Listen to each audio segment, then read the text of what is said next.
मेरे प्यारे, बोले व्यवस्था खराब हो गई है स्कूल की। अबे आपका बच्चा तो हिरण्यकशिपु ने प्रहलाद को कहा, दूतों को कहा कि ले जाओ इसको पहाड़ से फेंक दो नीचे, लेकिन ऊपर से पहाड़ से फेंका गया। प्रहलाद फिर हंसते हुए अपने घर आ गए, बापूजी जिंदा है। हिरण्यकशिपु और नाराज हुआ। उसने फिर पहलवानों को बुलाया और बुलाया कि इसको ले जाओ और ले जा करके हाथी को खूब शराब पिलाओ और पिला करके उसके पैरों के नीचे इसको कुचलवा दो। लेकिन जैसे ही हाथी को पिलाया गया ना शराब, और शराब पिलाने के बाद हाथी के पास पैरों के नीचे डाला गया, हाथी ने भगवत कृपा ऐसी हुई कि हाथी ने अपने सूंड में प्रहलाद जी को उठाया और अपने पीठ पर बिठाया और हिरण्यकशिपु के दरबार में चला गया। प्रहलाद जी ने कहा, पिताजी जिंदा है। गरम कड़ाहे तेल में डलवा दिया, वहां भी प्रहलाद हंस रहा है और वही गा रहा है, हरिओम नमो भगवते वासुदेवाय। हिरण्यकशिपु को लगा कि लगता कि तेल गर्म नहीं हुआ है, उसने पूड़ियां छनवाई, उसमें मालपुए छनवाए। प्रहलाद बोला, पिताजी मालपुए छन रहे हैं, दे। और निकाल निकाल के हिरण्यकशिपु को देना प्रारंभ किया। लो पिताजी, ये देखो मालपुए, आपको लग रहा है कि तेल ठंडा है, देखो मालपुए छन रहे हैं। हिरण्यकशिपु ने कहा कि ये तो कुछ हो ही नहीं रहा इसका, ये हमारे ठाकुर की कृपा है। जिसके ऊपर में एक बार ठाकुर की कृपा हो जाए ना, उसका कोई बांका बाल नहीं कर सकता है। तब उसकी एक बहन थी सिंघिका, जिसका नाम होलिका भी लोग कहते हैं। होलिका को एक आशीर्वाद मिला हुआ था, अग्नि से वो जलती नहीं थी। और सिंघिका कौन थी? आज जो कामाख्या देवी है ना, कामाख्या, तो कामाख्या का राजा था उसका, सिंघिका का पति कामाख्या का राजा था। कामरू कामाख्या जो है ना, तो उसका राजा वहां का था। उसका ससुराल, सिंघिका का ससुराल कामाख्या में ही था। तब उसने जाकर के कहा कि भैया आप चिंता मत करो, ये 2 मिनट में इसको हम जला देंगे। और खुद लेकर के अग्नि पर बैठ गई। और हमारे ठाकुर की देखो, भक्त को कहा गया है भक्त भक्ति भगवंत गुरु। तुम हमारे ठाकुर को कुछ कर दो, इनको गालियां बक दो, इनको डंडे मार दो, ये तुम्हारा कुछ नहीं। सुना है ना आपने देवघर में बैजनाथ का, सुना है कथा ना? बैजू क्या करता था? रोज डंडे मारता था, उसका नियम था, नियम से डंडे मारता था। भगवान को गालियां बको ना, नियम से गाली बको, आपके ऊपर कृपा कर देंगे। ये गाली को ही फूल समझ ले, गाली को ही पूजा, इनको जो कुछ भी अर्पण कर दो ना, यही पूजा समझ करके ये स्वीकार कर लेते हैं। लेकिन इनके भक्तों को कभी नुकसान मत पहुंचाओ। अगर किसी ने इनके भक्तों का नुकसान पहुंचा दिया ना मेरी मैया, तो भगवान बर्दाश्त नहीं करते हैं।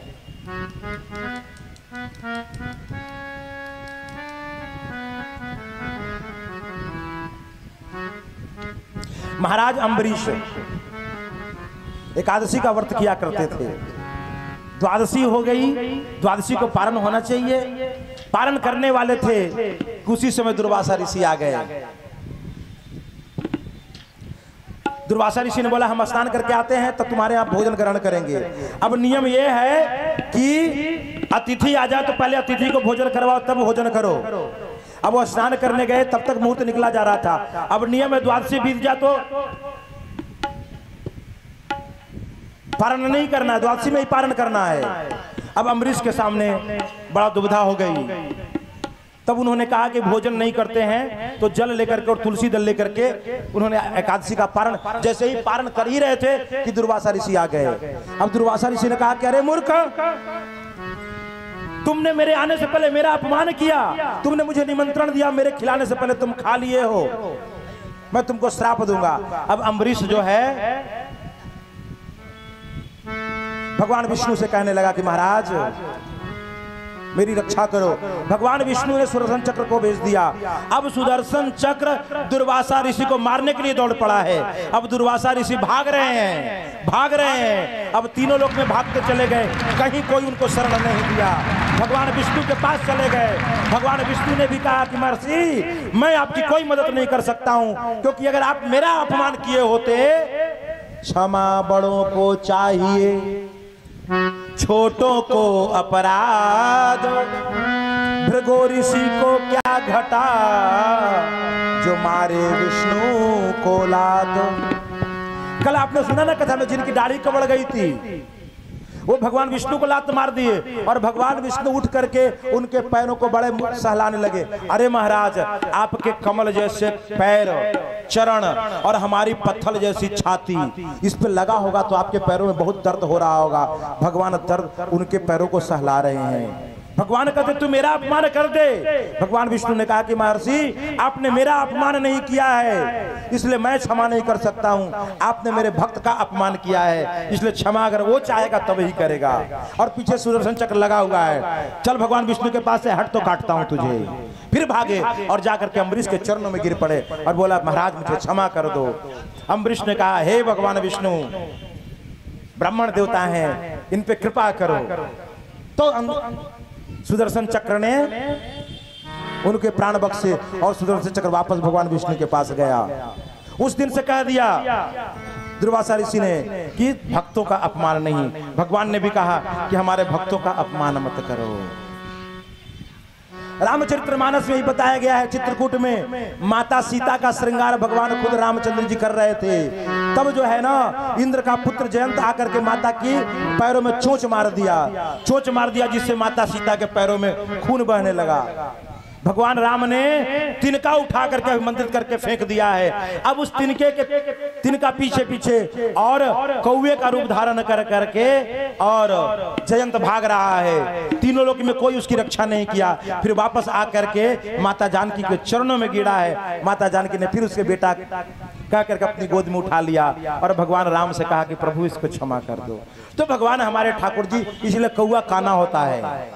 एक आंख उसका देखना कभी भी, उसका एक आंख क्योंकि जन्म की वजह से उसके हो गए ऐसे। तो मेरे भैया, तो भक्तों का अपमान नहीं हो,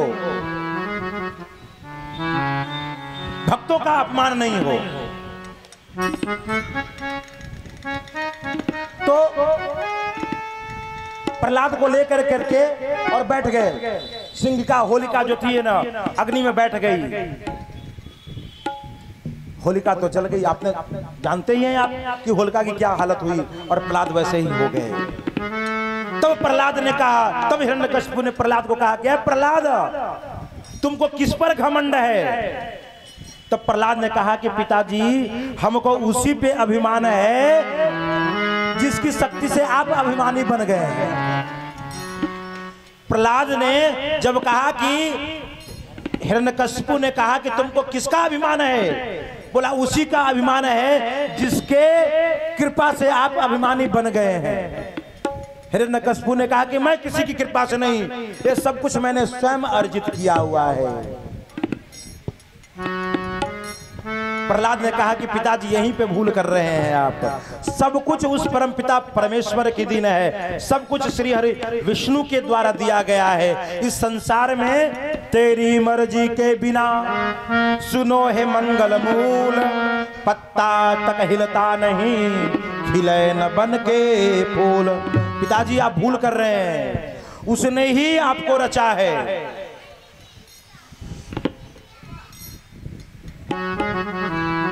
और उसने ही सबको रचा है।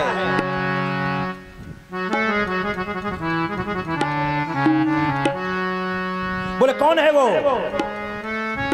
प्रहलाद कहते हैं नाम है तेरा पालनहारा, नाम है तेरा पालनहारा, कब तेरा दर्शन होगा, जिसकी प्रतिमा इतनी सुंदर, वो कितना सुंदर होगा, वो कितना सुंदर होगा। नाम है तेरा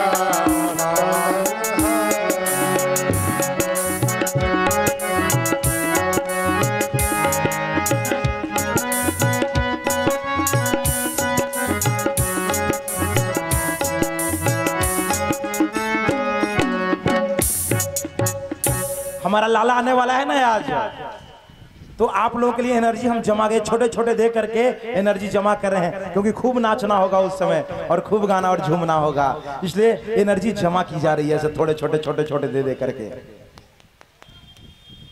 बोले परमपिता परमेश्वर